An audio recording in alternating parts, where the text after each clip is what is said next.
Whoa, why'd you scroll on us and click us? I don't know. You probably made a mistake. But anyway, you're here. We have your attention. Maybe, probably not.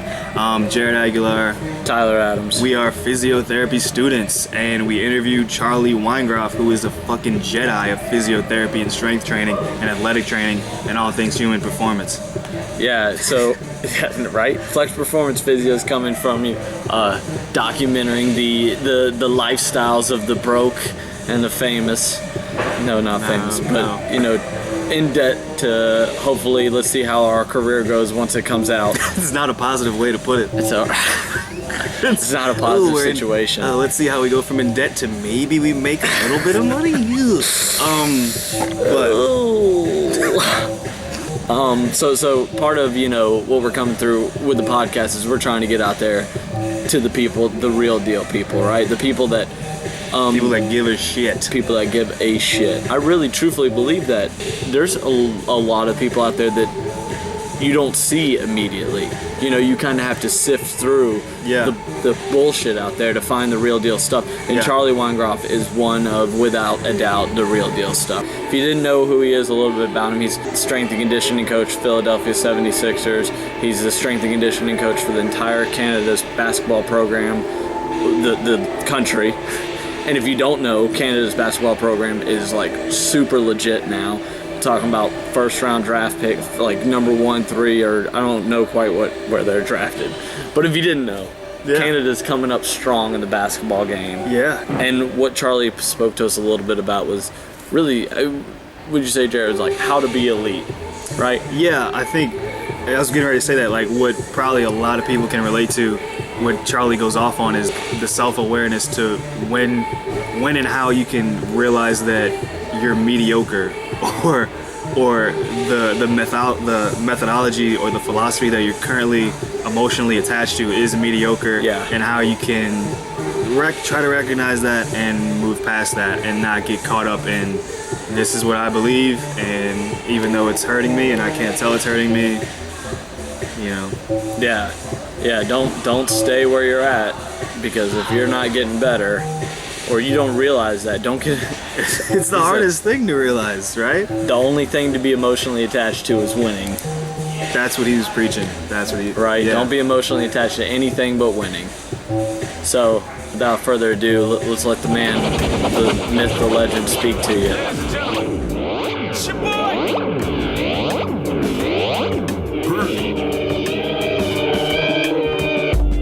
Hey, it's your co-host Dymere Jones here for another episode of the Dirt Legs podcast. I know Jared and Tyler just killed the intro. I happily enjoyed it myself, and they're going to kill this interview with Charlie Weingroff. I just want to tell you all that I apologize I was not on this episode here, but I promise I'll be back on the next one. Just to give my insight on it a little bit and give you all a small preview, I really like when Charlie and the crew talked about not being too bogged down in any kind of system and not being too invested in that system that you're not able to change your way of looking outside that system. So that's just a small little preview of the episode. I hope you all enjoy it, and thank you for listening to another episode of the Dirt Legs podcast. Get in real close to them duckies. Here, ducky. Oh yeah. What they doing? They just being some ducks. Welcome to the Duck Legs podcast. Thank you for tuning in. Looking up music. You like this style? It's kind of one of those things. It's like the duck. You know, you see a duck in the water, right? The duck looks like it's cool, but the duck's freaking working hard under the water. Wow, working hard. That's how our place is. We look cool, but we're working hard.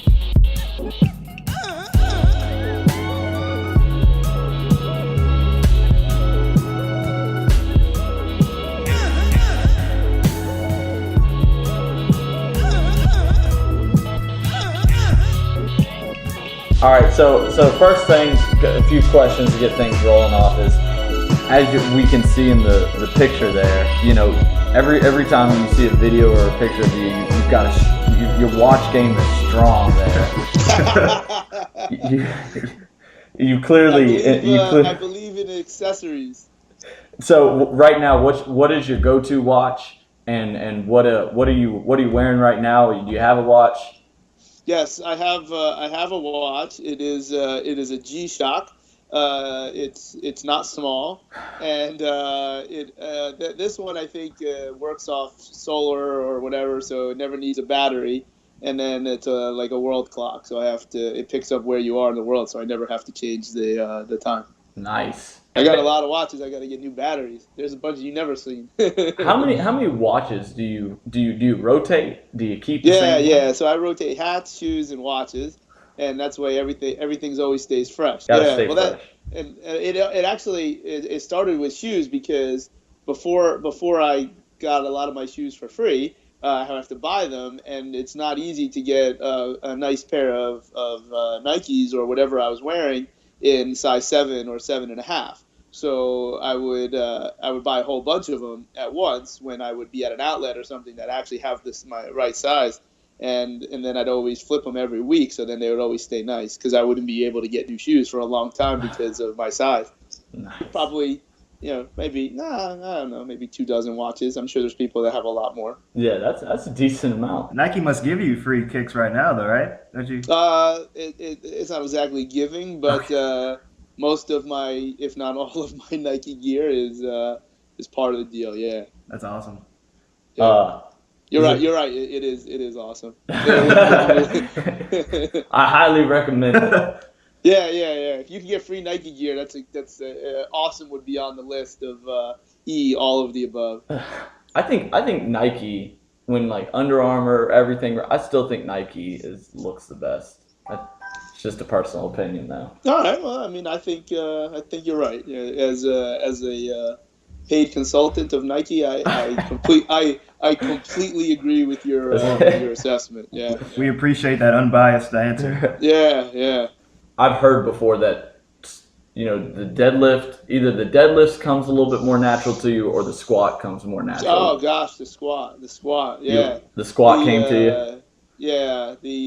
I've always, until I got to a certain point in competing, the meet would have been over very often after the squat, and while I feel good with my form, it's just and I'm sure there's probably some way to explain, like I just can't hold on to the bar.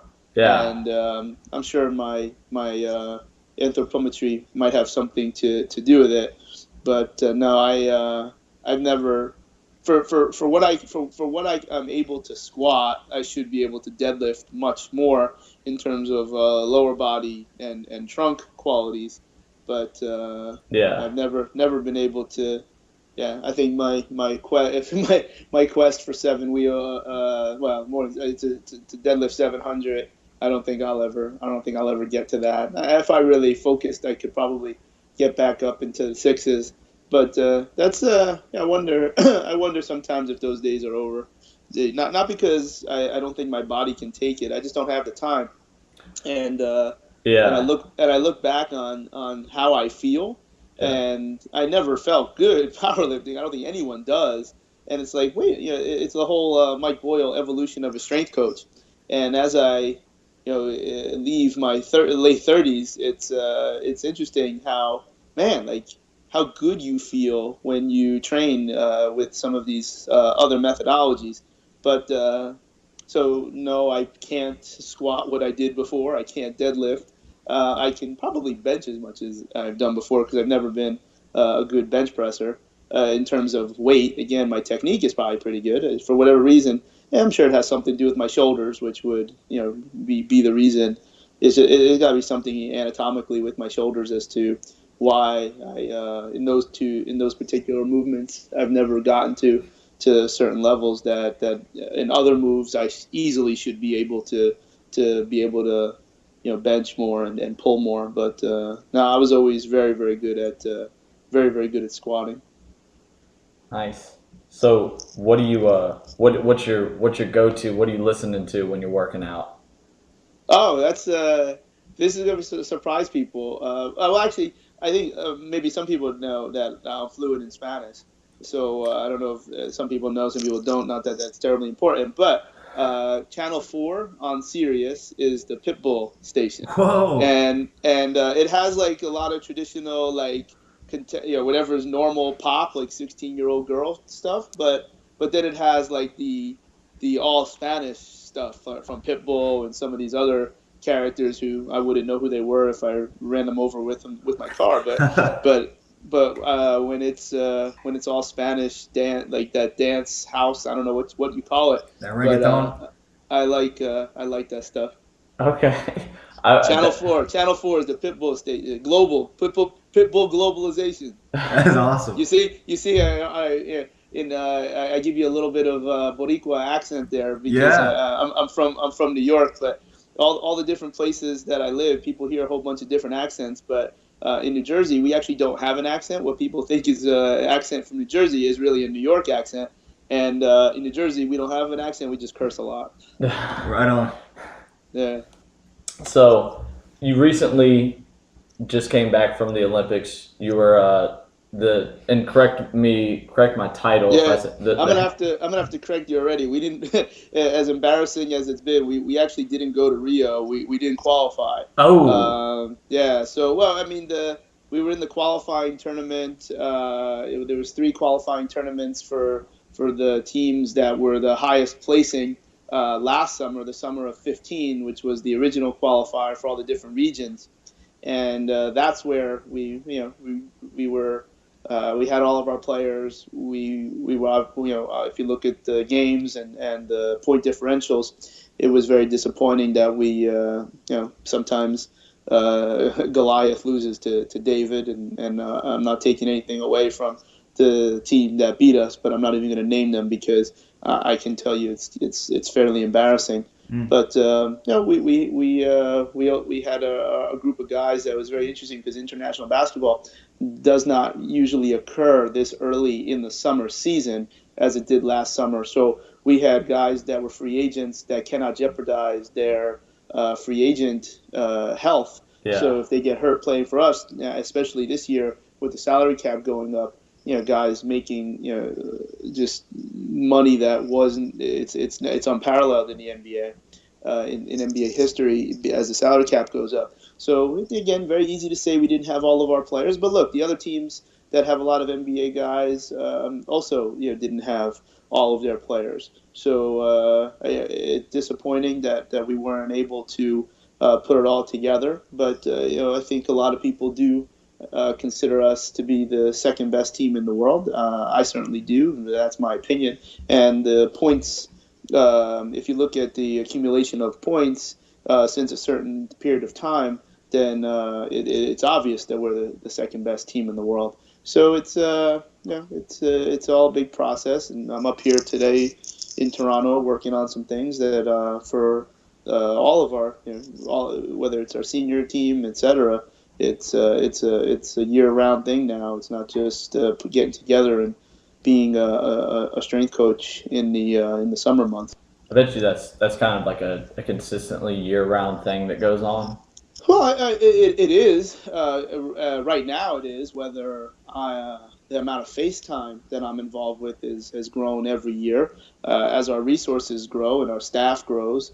But yeah, we have, there's things that I'm responsible for maybe 8 and 9-year-olds in terms of what we're trying to do in the country of Canada in developing the sport. So we have our major teams, which is the senior team, the university team that plays every 4 years, the junior team, and the cadet team. And then we have what's called the Targeted Athlete System, TAS, where we have young athletes that are not of age yet to be on the cadet, but these are kids that are coming. So I think over the next 3 years, we are projected to have another 5 lottery picks. So right now we have the most NBA players of any team not called any country not called the United States, and we have the most number 1 first round draft picks of any team not the United States, and we have another 5 coming at least that are projected right now in high school and college. So I think at this point, like those 5, these are players that have probably been directly impacted by the program that we have now. I think some of the younger players in the NBA maybe on the periphery. Some have been impacted, some not. And obviously, the older players, we really can't be taking credit for them. But when we all get together, it's exciting because we have the horses, and we're doing things that other countries aren't doing at the international basketball level, in terms of putting together a high performance program where we really, I think a lot of organizations like to say they're doing things. We put ourselves out there publicly, and I'd like to see. I think a lot of people that I look up to and I respect are very impressed by what we're doing. That's great. Yeah.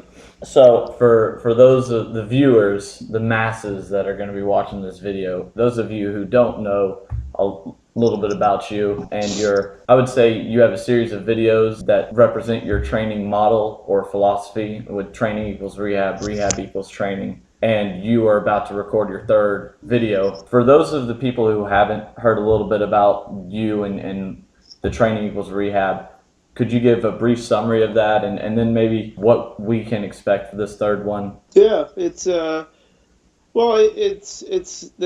title of the first DVD was really just something I kind of pulled out of my rear end, and apparently someone else actually did use it 20 years ago. But I can look anybody in the eye and say I was in like elementary school when that person was relevant. So.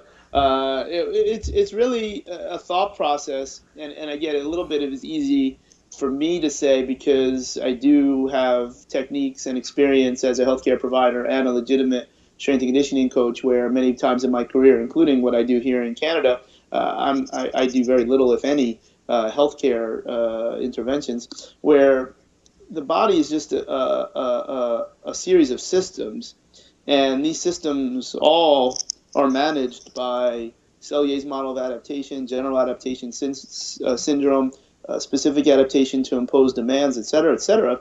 And I think if we can understand the physiology and neurology of the techniques that we use, it doesn't matter anymore whether you're a PT, a chiro, a coach, et cetera. We just do things that affect the body. And if you do a keen evaluation, well beyond an evaluation that any one professional would do, because I'm now trying to create a culture and a methodology that brings a lot of individuals together to create something. Maybe it's like the Constructicons creating Devastator, or Voltron coming together, and some of these types of because you're making something where the sum of the parts are greater than the whole, and it's the body doesn't react differently regardless of the skills that you have. And if we can put if we can put all the priorities of the body in terms of improving qualities or restoring qualities back to an industry standard and back to a platform so they can improve, then everybody works together. And to think that any one professional should have a different set of rules on how the body adapts, improves, restores qualities, etc., is just not consistent. So in the DVDs, the first one was really made with the purpose of how can a personal trainer be very useful as a part of the rehabilitation process. And then, of course, I think the first DVD really empowered a lot of people to do things that I didn't care for. I wasn't trying to empower, motivate individuals to be a bad physical therapist after watching a DVD, but it certainly burgeoned a lot of continuing education types of things. I'm not responsible for those things, but I think it's just a little bit too ironic that these things start to come out of the woodwork, where these are really, really good healthcare techniques. These are really good rehab techniques, and I don't even understand why a trainer would want to do them. They have nothing to do with training. And so then I moved on to the second DVD to try to answer that message, where this isn't what it's supposed to be. This is about people working together, and continued that message. And now in the third DVD, we're actually going to focus much more on fitness, where my own development, my own learning has really created a lot of links as to why the true definition of the word fitness can really not only improve the speed and efficiency of the rehabilitation process, but can also render it useless. Where if we understand the situations that we're in, obviously many of them are not predictable, that if we're properly fit for those types of situations, our body will not go into states of overtraining, exhaustion, or undesirable compensations, and we start to see that our therapy can actually become, instead of rehabilitation, it can become recovery, and that's really what we're going to continue this message and this methodology in the third DVD that we'll be filming in the middle of November next month. Charlie, I'm gonna say I see what you're doing now. I get it. All right, I'm gonna expose you right now. You're trying to make Voltrons, right? You're trying to build a little army of Voltrons with little tiny athletes and build them up to be Megatrons and Voltrons for world domination, right? That's the main goal. Jared, I'm going to suggest that if you're going to talk about Voltron, you should know what you're talking about, because clearly Voltron and Megatron do not live in the same universe. Megatron is a transformer, and Voltron is not. So no, I'm just putting my stuff out there, and I think it can help a lot of people. It's a tremendous situation where it has unfathomably created a role for me that I really enjoy, as well as a lifestyle that I very much enjoy. But the bottom line is, I believe everything I'm saying, and I believe it can help people, whether you're into Voltron or Megatron or whatever other Tron where they ride motorcycles inside of a video game. That'll work too. Gotcha. So that's now it's just what goes on in my head, and I'm in a position to share, and it's exciting if people partake. Thank you. I'm sorry I messed up the reference. Yeah, you're all over the place, man. We'll edit that out. Yeah. So you've kind of hinted at it a few times, and it's actually a question that I'm very curious. You're busy. You're going all the time, and when do you have a daily routine? Do you hit the gym early? I've read something where you're working out with someone early. When do you get it in? When do you have time? You're traveling. I just look at each day as it comes, and I try to leave 2 to 3 hours if I can, and then I just make a decision. And when I'm traveling, whatever is available is I try to take advantage of it. And then when I'm home, now there was probably before this big trip that began in the beginning of September, I was on a real nice 2.5 month run where I didn't have a lot of travel. And usually what I do is I try different kinds of programs because if I do them, then I think it makes me a better coach in understanding as to how they might, how do I pick a plan for different people. But yeah, I try to keep time during the day. When I say try, I think a lot of my mentors say no, it's not try, you just do it. And obviously the commitment that I make to my career and my businesses is always a balance. And I often fail at that in terms of my ability to train. But yeah, it's always take it day by day and looking at my schedule. Like I know this coming Wednesday, I'm probably not going to train. But I've also been gone for 4 weeks, and it's very difficult for me to turn away what I'm accomplishing in one day of work when I'm in New York City. Yeah, for sure. So you've interacted with some of the top athletes, some of the top professionals, the people that train them and everything. Could you define something that really separates that level of people from just your common man? Can you see a difference in those people? In terms of the athletes or the coaches? Just both. Is there something that they both have a similar quality? Well, if there's something similar, it's just an undying desire to win. And they will. The goal is to win. I think so many people, and again, whether they have coaching or therapy positions of repute, this is not who I'm talking about. Just because you have a job in pro sports or you work with lots of professional athletes, that doesn't mean you're still not garbage. But the ones that aren't, and what they share with these very special athletes is just the goal is to win, and it doesn't matter how winning happens. So it's necessary. It doesn't matter who's the lead. It doesn't matter whose interventions. The goal is to finish at the end of that task dominating and victorious. And that's if somebody else makes the shot, or if somebody else gets to apply the technique, or someone else gets the credit, these are the things that don't matter. And I think that's what we try to instill in our team, both in our players and in our staff in Canada basketball, where it doesn't matter. The goal is to win. And how do we bring all these different people together? And a lot of it is just picking the right people, because there's lots of people that have very, very good skills, but there's much less that have really good skills and have this attitude that the goal is to win and the goal is to be victorious. And we don't rely on techniques. We don't rely on individual exploits. We rely on winning, and whatever path leads to winning, no one really cares if the goal is to win. I don't think people really want to win. They say they do, and they probably believe that they do, but they don't. They don't want to win. They just want to do what they want to do.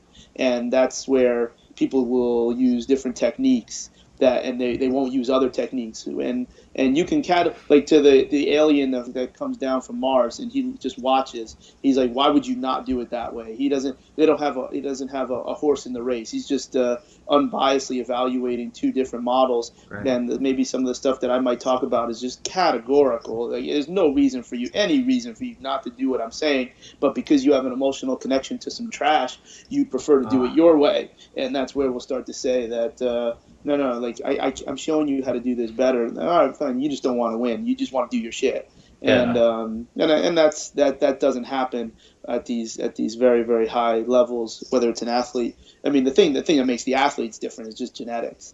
These guys probably don't even work as hard as some of the next level of athletes, because when you have the genetics, then things it's just a different playing field. But as far as the biggest winners and the things that I would like to emulate is that a level of humility. And it's a little different definition for me, because sometimes it's fun to run your mouth a little bit, and I think people can confuse that with a lack of humility. But even to go back to what Train Eagles Rehab is about, it's about a level of humility where the goal is to win, and there's no honor to any different technique. The goal is to use whatever resources that you have to have a desirable outcome of the task, and that's the common link I see with a lot of these high-level individuals. Yeah, and it sounds like that winning mindset that you talked about. It's the way you're describing it. It sounds like you have to have, like you said, a bunch of humility, and also that self-awareness to be like, I feel emotionally attached to this subject or person or idea, but it's holding me back, and I need to let that go emotionally. Yeah. So and that's never easy, because when things are emotional, that's the strongest bond that we have as humans. And if you have an emotional connection to something, it's very, very hard to break that bond. But that's my emotional connection is to winning. And it's actually something that's interesting. I know I'm not good at it, and I'm not even sure I want to be good at it. I don't know how to deal with people that don't want to be helped. And again, it's one thing for me to say my way is better. It's because I don't even have a way. I'm just showing you what's not part of your way. And those people that reject it is really difficult. I don't know how to deal with that. It's like, do you think I'm trying to make you suck? Like, and it's really strange as to when people are when you really look at things. They don't want to win. They don't. They think they do, but they don't. They just want to do what they want to do. Do you think that mindset, the ability to recognize I'm emotionally attached, can that be trained, or do you think you're either? You just have to. You have to have the right ears for the right voice with the right external environment. And I'm not always that voice. And maybe that's something I would prefer to keep getting better at.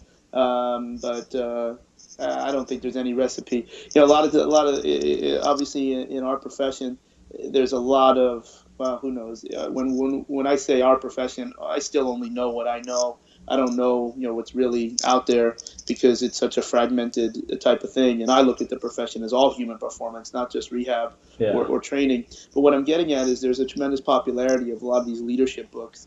And there's some books that I think are like absolute garbage. Like I don't even get it why people get all excited about it.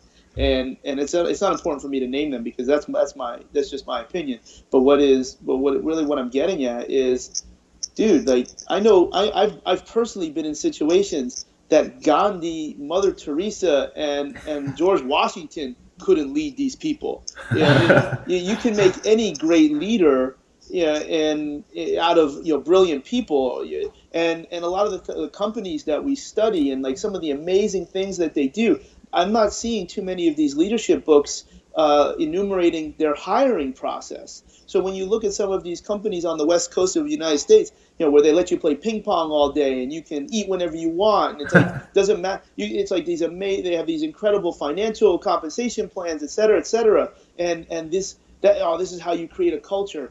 They're picking the right people, and I think we all need to be able to accept that some people just want to do what they want to do. And maybe something a line that I know has been shared by many, but Gray told it to me many years ago. When the student is ready, the teacher will appear. And I'm not so devoid of humility that I have to be that teacher for everybody. But if they're ready, then the message will be there. And if not, they can wallow in mediocrity, thinking that they're awesome, because that's what happens. Like if you're mediocre for long enough, you think you're the man. Like you think you're really, really good, and then all of a sudden, a better way comes along, and depends who you are. Like, do you buckle up and kneel down and take it? Or do you fight back because you now have realized that whatever investment that you made into your current methodology or your current thought process or your current emotion was really misappropriated? Yeah. And that's hard. That's hard for people to do.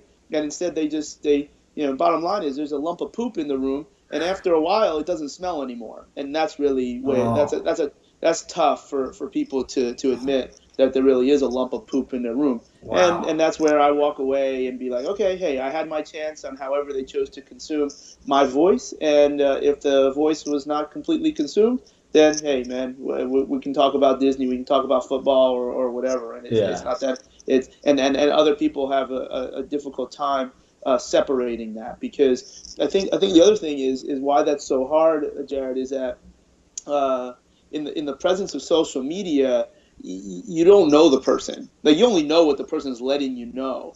And when you find out that you don't have something in common with this entity, this organism that isn't real, then it's very, very hard to create a common ground. But if you know the person and you spend a lot of time getting to know the person, it's a lot easier to accept differences and things that you don't agree upon. But in social media, it's very hard to do that because you don't even know the person. And now all of a sudden you find out that you thought you agreed with them, but now you don't agree with them. You have nothing else to go on, and it creates hatred. And it's an interesting thing this is one of the things that I start to look at as I look at my own faults and how I want my voice to be. I don't care if people listen to me, but I could do without the hate mail and the nasty phone calls. So it's an interesting thing that I think about. But no, I don't think. I think when you're talking about breaking an emotional bond, they have to want that. That's tough. That's real tough to do. Yeah. Gotcha. Wow.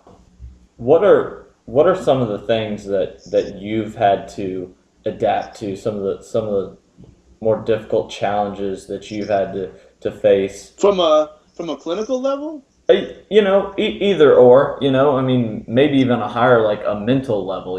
Psychological. Yeah, I mean, it's hard to I look back and as far as my clinical development, I mean, I don't think the ways that I needed to get better, were ever really that impactful, where I was totally hit in the face with a with a shovel that oh my God, they would say how could I have ever done that? I still say that a lot, but I don't think I made a complete 180 on really anything. I think I was always able to find something that just made the umbrella bigger.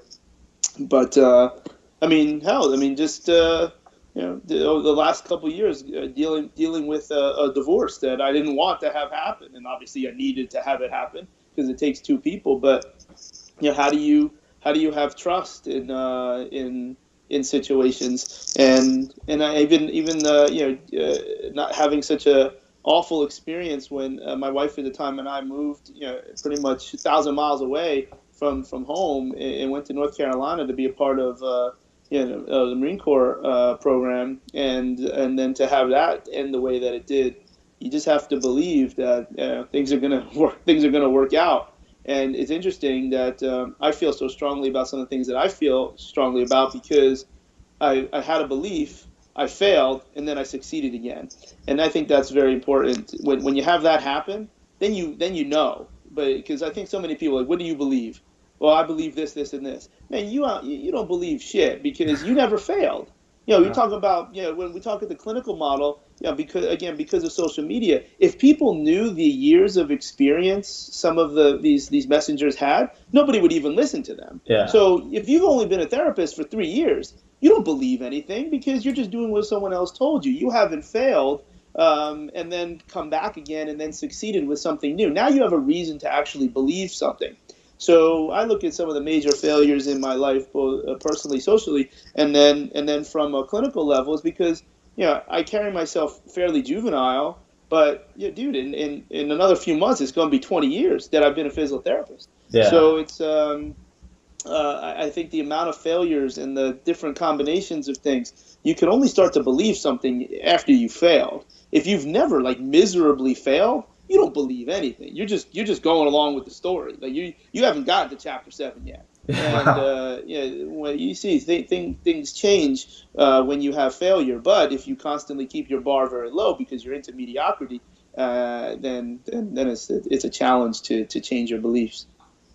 That's a very, very, very good answer. Would you tell me if it sucked? Oh yeah. Charlie, we're gonna have to redo that. I'm gonna need something else out of you. We'll just take care of it in post. That was a tremendous answer to hear, just from a student's perspective. Yeah. We're taking mock right now, mock lab, and it's like I'm getting destroyed with just the eval process.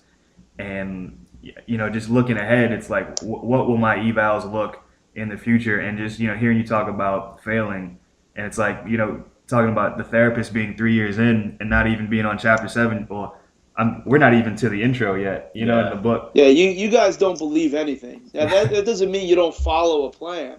Yeah. Because all you know is what you've been exposed to. But I don't think people can say what they believe in until you've succeeded, you failed, and then believe. Because, for instance, you asked me about some of these personal situations. It's like, I actually do believe that things happen for a reason and everything will be okay in the end. I believe that because I've actually seen it happen probably 4 times in my life. But until you have this major thing happen and then come out of it, then you have no reason to believe it. I can tell you that, but you shouldn't believe me. You're just repeating what I said. And I think that's very true when it comes to these clinical models. It's like you never even tried what I'm talking about because you're scared and you're a punk. But you can't tell me that you believe in what you do until you found it after failure. Yeah. And it's an interesting way to look at it. It's my view, my opinion. But again, I'm just trying to answer a unique question. I get excited. You're not asking me about the joint by joint. You're asking me about some different stuff, and it's it's just what goes on in my head trying to answer the question the best way. Yeah. Now to the joint by joint. We're gonna do one. We're gonna finish with the how do you not suck? But Okay. I do want to ask. Well, I think we already got to that. Yeah. I think we did answer the how do you not suck? It's a constant struggle not to suck. So there's 2 more I'd really like to squeeze out of you. And the first one is, this is like a quote. If you could finish the quote. If I could stop everyone everyone on the planet or whatever from doing 3 movements I see in the gym or in daily life, it would be. Wow. Crunches, that's easy. So if there's a particular type of crunches that is probably in my mind the worst, it's the one where you're kind of sitting and your legs are off the ground and you're banging the ball on your sides. because that's not a Russian twist. I know Yeah. what a Russian twist is, but I think that's what people call a Russian twist. So that might be the worst, because you have flexion, rotation, and compression all in the same move, and that's asinine. So let's see, what else? It's interesting because so many things that are injury mechanisms, can be good movement. It's just for a different purpose. You're not looking to build physiological capacity. So a lot of the things that we know, like valgus or hip and shoulder flexion with internal rotation or trunk flexion, etc. These are all things, when they're done for capacity, are asinine. But when they're done for competency and to build tissue resiliency, where you bend but don't break, then they're okay. So I'm not really sure. I can be silly and sensational and say that abdominal exercise is stupid, and it is. But again, if I wanted to be in that position and was able to hold it, and I had segmental flexion of my entire spine, I probably could accomplish some good things. So I think maybe if I have to redirect your question, it's not that there's 3 moves that are bad. Now, if you point at something, I can say, yeah, that's probably not a good idea. Yeah. But it's hard for me to actually think of what those things might be, but rather people do things for the wrong reasons. And what may be very acceptable in one way might be absolutely asinine in another way, and then vice versa. Yeah. So to do a squat. Oh, here's a good example that I know it seems to have gained some popularity. I forget what it's called, but it's basically a rounded back deadlift with load. Yeah. And I'm like, after the person described what Jefferson, is that what it's called? Jefferson deadlift, maybe? I don't even know. I don't know, but I'm like, oh, okay, yeah, I actually do that. It's like a yoga kind of toe touch, and I actually do that sometimes when I warm up, and I do it, with sometimes a 24 kilo kettlebell, or then sometimes I grab the big one and do like with the 48 kilo kettlebell, and I'm like, yeah, but a rounded back deadlift to me is different than a rounded back deadlift for someone else, and I'm doing it for like a keen purpose to prime the segmental mobility that I have in my spine. I'm not going to get strong with 24 kilo. Yeah. If I want to get strong, I can't use that strategy. So it's a good example of something that's heinous if you're doing it to get strong, and something that's very, very ideal if you're using it for the right purpose. Gotcha. So we're talking about mobility and everything. This is something I personally am a little lost on. When it talks about, gaining mobility, when you think mobility and improving mobility, how does someone accomplish it? Is it static stretch? Is it some sort of manual manipulation where someone else has to have their hands on them? Is it something like myofascial release? Is it some sort of corrective muscle activation like the Sarman approach? Yeah, it's all of the above, but I think it's best to define mobility, which in my mind is the nervous system's current state of control at a joint system, uninfluenced. So this is like who you are right now, based on you hit play on a motor strategy, and this is what the body allows you to do or not. So you can improve mobility from something that's very active and motoric, but in essence, that was never a tissue extensibility issue. So I think we confuse mobility and tissue extensibility, because let's say if I crack your neck and all of a sudden you can rotate your neck better, your neck was always that mobile. Your body just wasn't allowing it. So by applying a novel stimulus to the system released its protection, but you were always that mobile. You just couldn't express it. And then let's say there's other situations where you don't have the rotation, then it's about applying force to create tissue changeover, and in order to change the quality of tissue in a very particular direction, the only way to do that is with force. So you increase mobility with force. The force has to be in the proper direction, and it has to apply to the same strategies of Selye's model of adaptation, general adaptation syndrome, blah, blah, blah, specific adaptation to imposed demand, progressive resistance exercise, all of these concepts. So if you want more tissue extensibility, then you have to apply force. Does that require manual? Maybe in some situations it does. But you can apply force by creating fixed points and doing the same thing, maybe not as aggressively as if you put an external force to create the tissue to change over and to tissue to remodel. And I think we sometimes, we actually improve mobility by getting into particular positions that require high amounts of force and just creating incredible amounts of time and tension. And more tension, less time. More tension, a lot of time. This is the secret, and it's not much of a secret because it's just science. And so it's mobility is the nervous system's effect, and it's not just tissue extensibility. And then of course you have to control it, and that's probably where the word stability becomes more useful. So all of the above. The goal is to demonstrate the motor skill at a standard. But if you don't have the tissue extensibility, then the answer is force. So that would probably eliminate some of the choices that you suggested. But some of the others, if you put your hands on it or you do it yourself, the concepts are the same. You can probably just apply more force, more tension over the same period of time with a manual therapy. Gotcha. Awesome. Would you say there's a crack in physical health? And if there is a crack, where's the Grand Canyon? In the current model. Yeah, I have no idea what the hell you're asking me. Okay, that's a bad question. That's a bad question. No. I'm not saying it's a bad question. I don't know what in the world. Is there a crack in healthcare? Yeah. So I feel like kind of the training equals rehab is all. We've talked about. Speak on that bridge.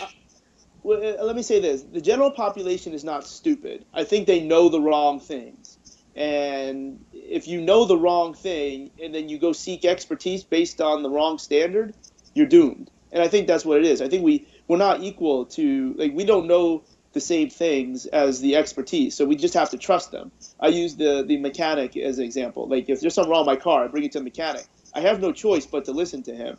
Obviously, if everything appears above board, he could be taking me for a ride, charging me $1,500 for, a 2.3 mega gasket that doesn't really exist. It's a make-believe thing. So it's, I think that's what happens. People go to physical therapy, they go to physicians. We don't know how to audit them, and that's where I think but then how does information disseminated? Whether it's through the internet or fitness magazines, or it's just absolutely nonsensical information that's not consistent, and then that creates a culture of how the healthcare system uses us rather than we use them. And I can only be part of that solution when people come to work with me as a therapist or as a coach.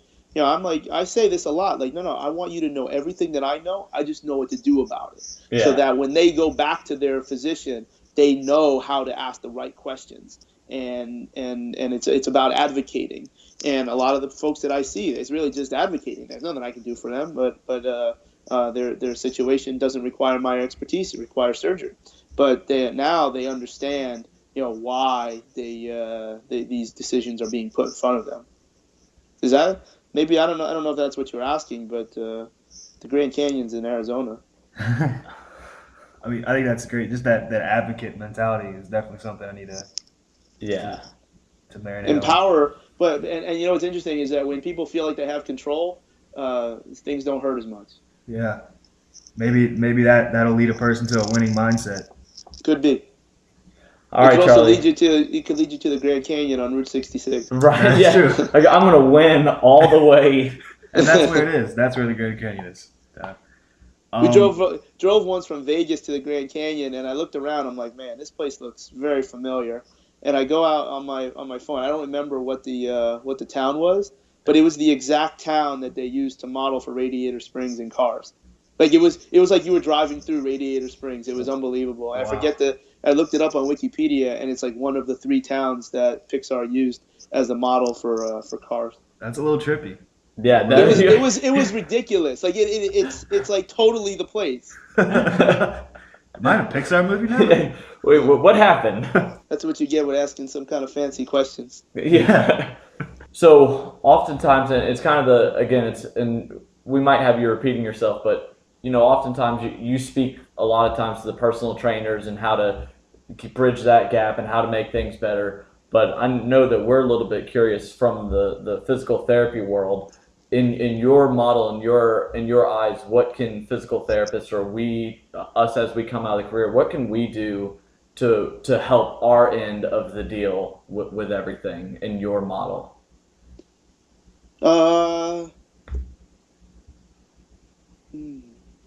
It's difficult because it's maybe something different for different therapists and like who's good at what. Yeah. I think actually a good thing to take a look at is the 10 principles of movement from Gray Cook, which is I believe you probably can just download it. It's an excerpt from his book Movement.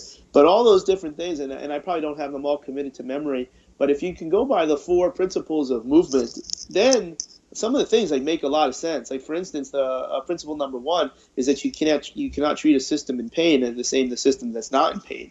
And a lot of times, if you should be able to give help to somebody when they say they're feeling great. There's other ways to evaluate other than musculoskeletal. That doesn't mean that a physical therapist is no longer of use. So I think running an approach of evaluation that allows interventions, whether you know them or not as a therapist, but you do know that the person can benefit from them. So that can mean musculoskeletal, neuromuscular, or neurodevelopmental approaches away from their site of pain, which I think we're kind of there. Mm-hmm. At least I hope we are. Yeah. But also, how does how goofy and how ridiculous therapists are when the person this thing only hurts me after 6 miles. So there's literally nothing you can find on a traditional evaluation, and then you're going to make them run just to see what happens when their knee hurts. It's a fitness issue. Now, just because you don't know how to train fitness or you don't know how to evaluate how their running technique changes after a certain amount of lactic overload because they're out of shape, but they can still plod and run with this stupid pattern, it's someone else that can be part of the solution. There is no such thing as a movement expert. There's people, and there's different practitioners, and people are good at different things. To think that what you do is better than what someone else does is really just completely devoid of humility, and it's also wrong. Like there's somebody else that's better at it than you, and just because they didn't choose to get the same degree as you doesn't mean that they're weaker than you or a bad person. When they cross lines and make decisions without the same background that maybe we have as healthcare providers, that's also despicable, and that should also be vilified.